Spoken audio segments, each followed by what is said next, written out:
We've heard rumblings for weeks, but on Tuesday, all the smoke turned into a full-blown conflagration as the Denver Broncos agreed to a trade with the Jacksonville Jaguars to acquire cornerback A.J. Bouye. ESPN's Adam Schefter broke the news. Getting a Pro Bowl caliber corner like Bouye in exchange for a fourth-round pick is a massive coup for GM John Elway. Per NFL Network's James Palmer, the Broncos used the fourth rounder they got in return for dealing wide receiver Emmanuel Sanders to San Francisco last fall. Bouye is a former college free agent like Chris Harris Jr., who battled his way into the NFL with the Houston Texans. After a breakout year in 2016 in which Bouye finally became a starter, he signed a lucrative multi-year deal with the Jaguars.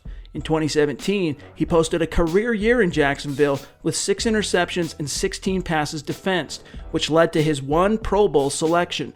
Bouye hasn't been as dominant over the last 2 seasons, but it's hard to say whether that's been due to the talent around him slowly regressing, the scheme, or the player simply taking a step backward. He'll turn 29 in August, which means he's still got a few good years left in the tank on the tail end of his prime.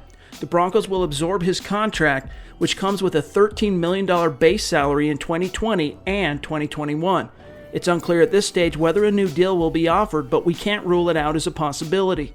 None of Bouye's salary is guaranteed, though, per Nick Corte of Over the Cap. Either way, for a long cornerback like Bouye, who's 6 feet tall and 191 pounds, still in his prime, the Broncos nabbed themselves a premium player. Bouye is an excellent fit for Vic Fangio's defense, where he can match up and use his instincts to break up passes and his length to jam and disrupt receivers on the boundary.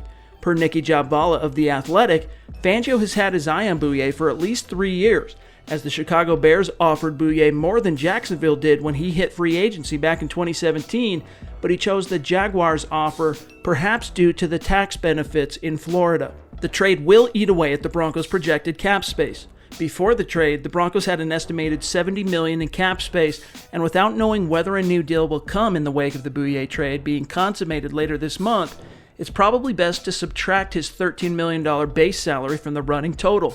It's unclear at this stage what this means for Harris Jr.'s prospects of re-signing with the Broncos, but considering the buzz coming out of the Combine, Harris will have a hot market for his services when free agency opens on March 18th.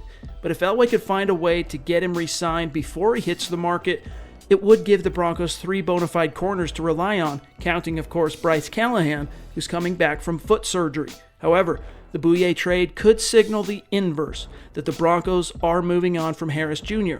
Only time will tell. The Broncos have also flirted with the idea of acquiring cornerback Darius Slay from Detroit, but whatever the Lions' ask was, it appears to have been too steep for Elway, who instead gave up a day 3 draft pick to acquire a number 1 corner from Jacksonville. For Mile High Huddle and Sports Illustrated, I'm Chad Jensen.